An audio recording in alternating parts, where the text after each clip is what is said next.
to the 5th episode of the Childfree Goddess Podcast, a podcast made for and by a child-free woman to empower you in your child-free choice wherever you are in your journey. My name is Wilmarie Hernandez. I'm a transformational life coach for child-free women, creator of the Instagram community Life Without Kids, the Kid-Free Blueprint, the Child-Free Woman Circle community in Discord, and the Child-Free Sisterhood group program. Before we start, I would, as always, like to invite you to take a couple of deep breaths and relax. But to be quite honest, today's topic is not necessarily meant to be relaxing. See, a few days ago, a person left me a comment on Instagram saying that women who never give birth are at higher risk of cancer. At first, I thought, wow, there are people out here really trying to convince me of having kids. But I guess now it's dressed as a health concern.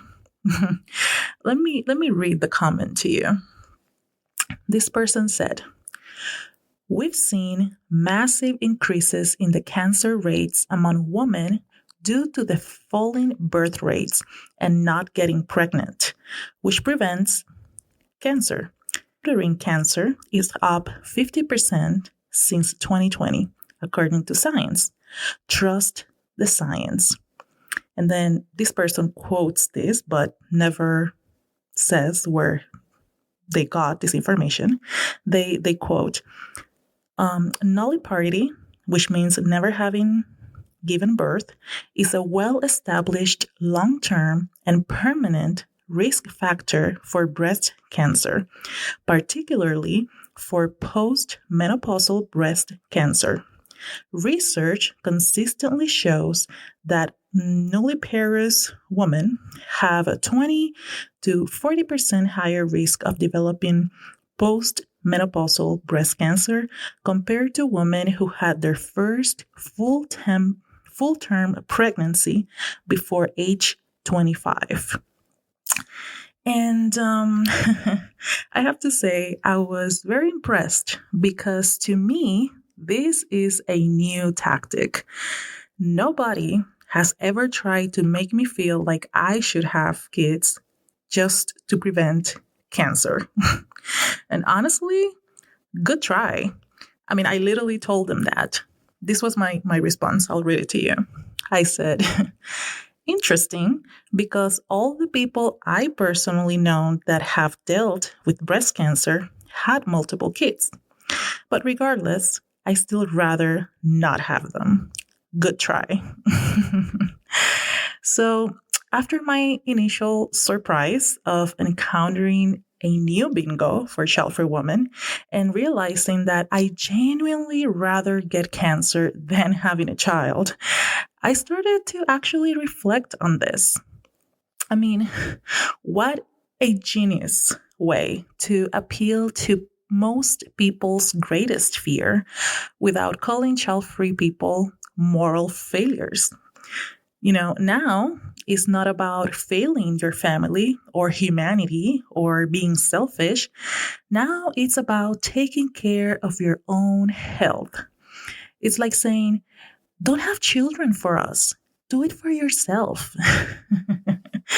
And the fact that his comment said that, and I quote, "Child-free women have a higher risk of postmenopausal breast cancer compared to women who had their first full-term pregnancy before age 25. Of course, this is a classic example of trying to get younger women to make motherhood their priority in life. Very convenient, right? Well, this is the thing. I've read studies that say the opposite. But in reality, I feel like it doesn't really matter because there are so many studies about cancer. And what we see around us is that it can also be random or it can be linked to an incredible number of factors. But I think using the possibility of cancer as a way to persuade a woman to have kids appeals to a greater fear in people's minds. And what that fear could be? the fear of death. I think when most people hear the word cancer, the first possibility that crosses their mind is death. And understandably so. Even though, and I quote, the 5-year relative survival rate for all cancers combined in the US has reached approximately 70% for people diagnosed between 2015 and 2021. But the great majority of people I've met do have a fear of death, whether their own or someone they love. I know because I was one of them. The fear, however, stopped after my dad unexpectedly passed in 2017. One of the biggest lessons grief gave me was to live the present moment as intentional and wholeheartedly as I could. And so when I read this comment, I decided to do a thought experiment. And of course, I took it to the extreme because why not? And the thought experiment was this. How would I feel if I was told that I have incurable cancer and what caused it was exclusively the fact that I did not give birth? My first response was that I would honestly still prefer not to have kids. I think I feel so sure of that because I know that having kids could not totally spare me the cancer.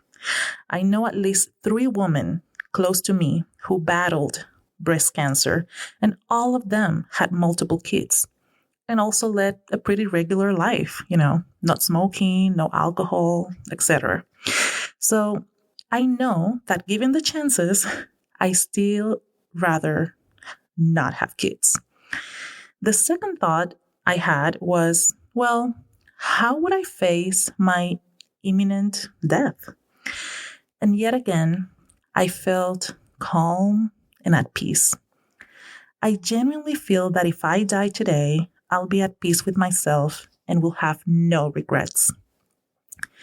Beyond that, I realized that I'm pretty confident that my exit from this existence will be full of love. I have a husband who will be by my side until the end and who will try to make me laugh as much as possible. I have a family who I know will open the door of their homes if I needed it. I have friends who would fly to spend time with me, call me, text me, and who will fill my days with loving, positive energy. And if I cannot move much, I will probably spend time watching all the videos of all our travels on YouTube, enjoying my adventures all over again, while of course getting high.